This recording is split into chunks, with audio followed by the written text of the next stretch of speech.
On this day in history, we remember the remarkable individuals who shaped our world. Welcome to Who Died Today in History, where we honor their legacies. From artists to leaders, their impact lives on.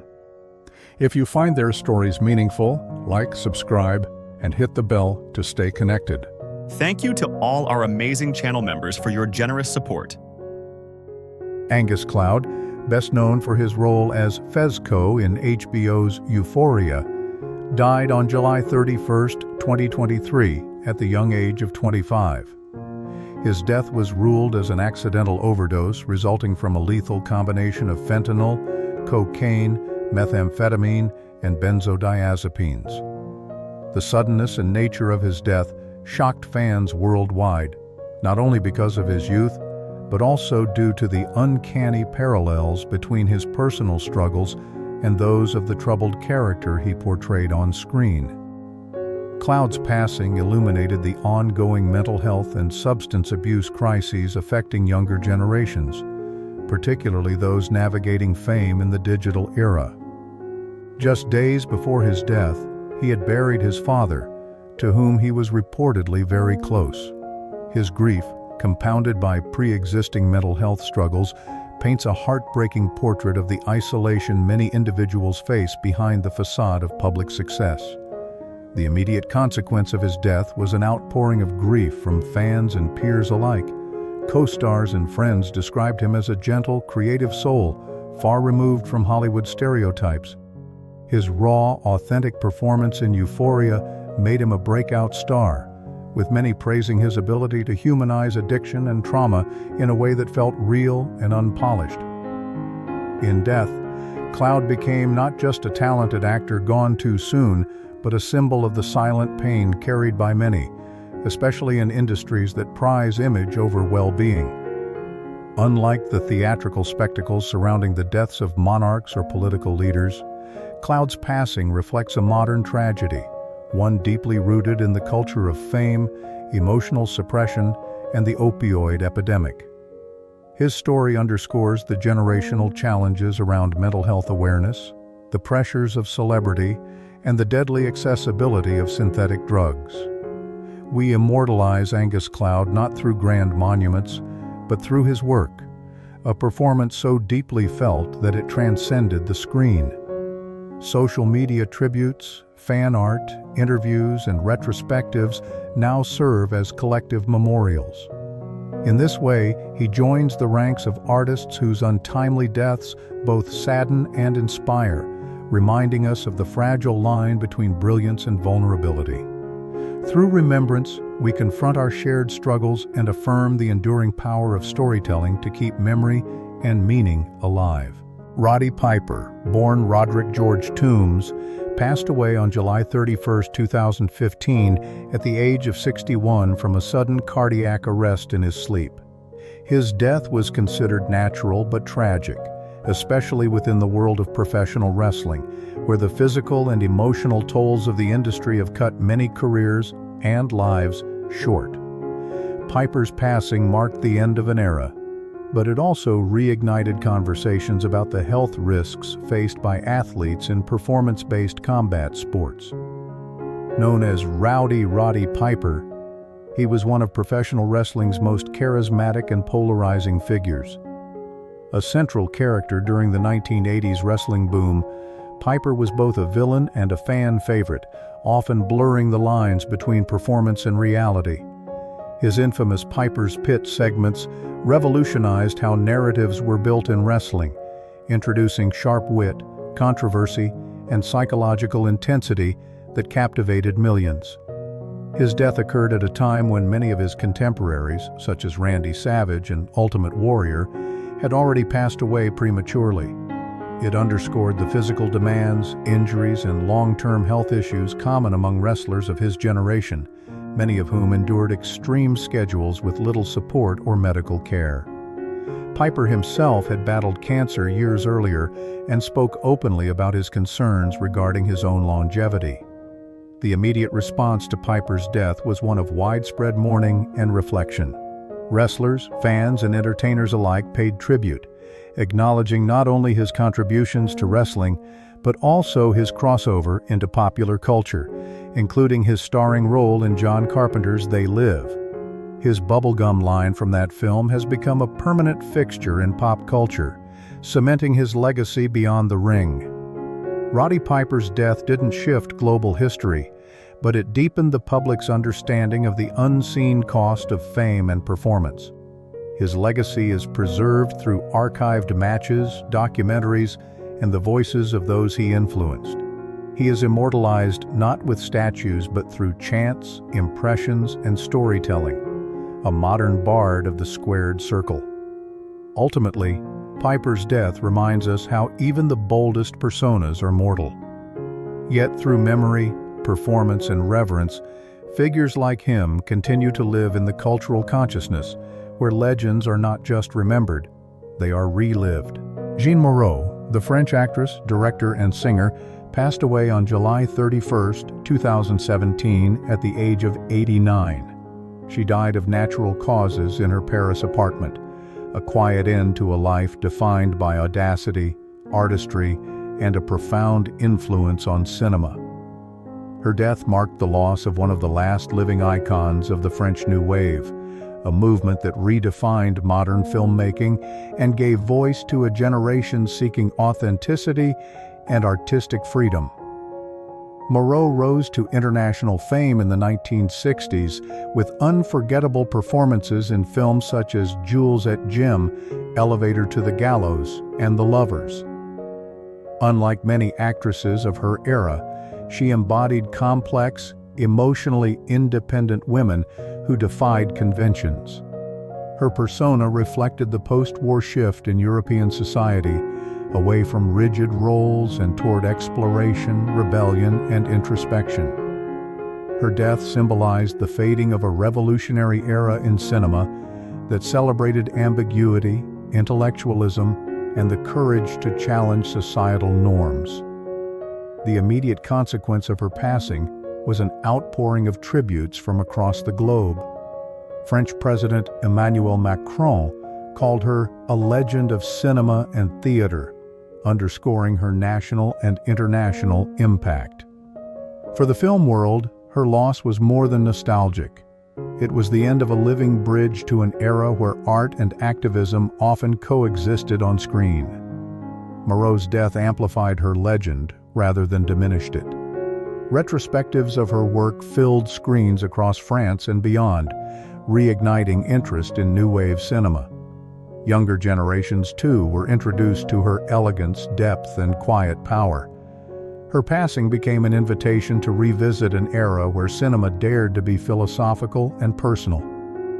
In reflecting on Moreau's legacy, we confront the enduring human desire to preserve brilliance beyond mortality.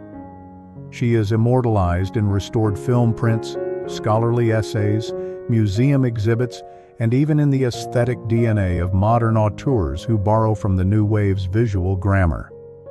Through her work, Moreau continues to challenge viewers to think, feel, and question. Her death serves as a reminder that cultural power does not fade with age, or even with death. Humanity honors its icons not only through memory, but through reinvention, turning the lives of the extraordinary into art, and through that, making them eternal. Michael Ansara, a prolific character actor best known for his commanding presence in television and film, passed away from natural causes on July 31, 2013, at the age of 91. His long life spanned eras of enormous transformation in both the entertainment industry and American cultural identity. Ansara, a Syrian-born actor raised in the United States, carved a unique space in Hollywood, often playing Native American, Middle Eastern, or villainous roles in an era that frequently typecast non-white actors. Ansara's death marked not just the end of a career, but the fading of a Hollywood generation shaped by mid-20th century ideals of masculinity, honor, and mystique. His best-known roles, such as Cochise in Broken Arrow, Kang in Star Trek, and Abu Sufyan in The Message, revealed both the opportunity and the constraints faced by actors of color in a racially limited industry.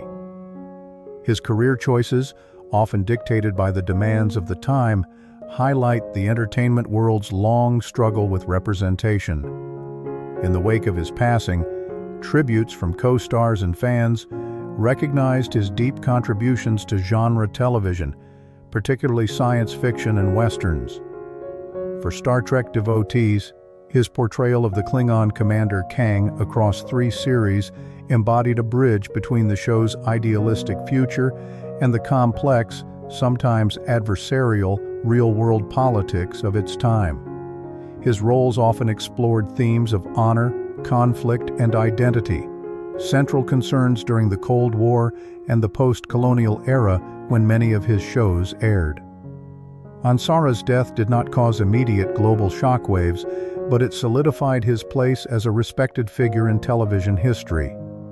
The quiet dignity of his passing contrasted with the dramatic force of many of his performances. His life and work remain embedded in the evolving conversation about race, representation, and the legacy of early television. In reflecting on Michael Ansara's legacy, we uncover the persistent human desire to tell stories through archetypes, even flawed ones, as a way of understanding ourselves. He is commemorated through rewatchable episodes, convention panels, and scholarly discussions that revisit the nuanced portrayals he helped create. His death reminds us that even those who rarely occupy the spotlight can leave behind legacies that shape cultural memory and inspire critical reflection on the roles we play, on screen and in society. Virginia Gray, an American actress whose career spanned over 4 decades, died of heart failure on July 31, 2004, at the age of 87. Though never a headlining star, Gray's enduring presence in Hollywood symbolized the resilience and adaptability required of women in an industry often defined by fleeting fame and rigid beauty standards. Her death, peaceful and natural, reflected the quiet dignity with which she navigated a competitive and often unforgiving profession. Born into the silent film era, her father was a director for Universal. Gray grew up in the shadow of Hollywood's early years. She transitioned from child roles to leading lady parts, most notably during the 1930s and 40s. Appearing in films alongside Clark Gable and others, she became a staple of MGM's studio system. However, she never achieved the iconic status of contemporaries like Lana Turner or Joan Crawford, a reminder of how stardom in that era often hinged on studio politics, romantic rumors, and a relentless demand for reinvention. Gray's passing did not prompt international mourning or massive headlines, but for cinephiles and classic film historians, it marked the end of a certain kind of elegance, one rooted in professionalism, grace, and understated talent. Her death highlighted the values of her era: perseverance, modesty, and the willingness to work steadily rather than seek constant limelight. She was a woman who adapted to the changing tides of Hollywood without scandal or spectacle. The legacy of Virginia Gray is preserved not through blockbuster fame, but through the sheer breadth of her filmography. She was a reliable supporting actress, appearing in over 100 films and television shows, her performances adding texture to the golden age of American cinema. In many ways, her career invites reflection on the unsung contributors to cultural memory, those who shape stories not through singular stardom, but through sustained, quality work. Gray's story underscores a human truth, that not all legacies are loud. Some echo softly through the frames of old film reels, through the admiration of devoted fans, and through the historical record of an industry that often forgets those who made it thrive. In remembering figures like Virginia Gray, we not only honor their work, but acknowledge the quiet power of consistency, dignity, and endurance in shaping collective memory. Antoine de Saint-Exupery, the celebrated French aviator and author of The Little Prince, died under mysterious and tragic circumstances on July 31, 1944, during World War II. His death was violent and sudden. His plane disappeared over the Mediterranean Sea during a reconnaissance mission, never to be definitively recovered until decades later, when wreckage was found. This disappearance not only mirrored the perilous nature of aerial warfare, but also reflected the profound uncertainty and sacrifice that defined the era. Saint-Exupery's death came at a time when the world was engulfed in conflict, a period that valued bravery, sacrifice, and the tragic costs of war. As both a pilot and a writer, he embodied the era's tension between technological progress and human vulnerability. His dual identity as a war hero and a philosophical storyteller gave his death symbolic weight. It was the loss of a man who sought meaning amid chaos. The circumstances of his passing, the mystery surrounding his final flight, only enhanced the romanticism and poignancy of his legacy. The immediate consequences of Saint-Exupery's death resonated deeply within both literary and aviation communities. His writings, already revered, gained new layers of significance. The Little Prince became a timeless meditation on innocence, loss, and the human spirit. His disappearance during active service underscored the sacrifices of countless individuals during the war, yet also elevated him as a symbol of courage and creativity, persisting in dark times. His death shifted his trajectory from a living literary figure to an immortal icon, whose life and work invite continual reflection on mortality, heroism, and the search for meaning. This transformation reveals humanity's complex relationship with death, how it often magnifies legacy, turning personal loss into collective memory. We immortalize Saint-Exupery through countless tributes, statues, films, books, and commemorations worldwide. His image as the aviator poet blurs the line between history and myth, demonstrating how art and storytelling preserve not just facts, but the emotional truths of those who shaped their time. Ultimately, his death reminds us that memory is both an act of preservation and a creative force, allowing humanity to find meaning and connection beyond mortality's finality. Denis Diderot, one of the most influential figures of the Enlightenment, died on July 31, 1784, from natural causes after a life marked by intellectual rigor and relentless curiosity. His death came during a period when Europe was grappling with profound political, social, and philosophical upheaval, an era that prized reason, skepticism of authority, and the pursuit of knowledge. Diderot's passing symbolized the closing of a pivotal chapter in the Age of Enlightenment, which had laid the groundwork for modern democratic and scientific thought. Diderot's death reflected the values of his era, the triumph of reason and the power of ideas to challenge established traditions.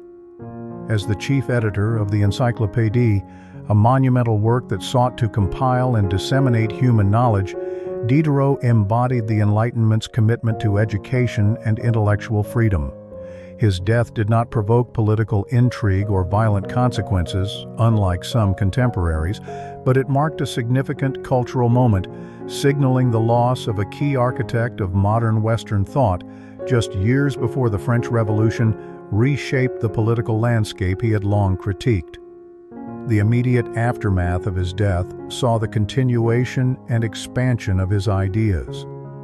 Though Diderot did not live to witness the revolution, his writings influenced its leaders and the broader push toward liberty, equality, and secular governance.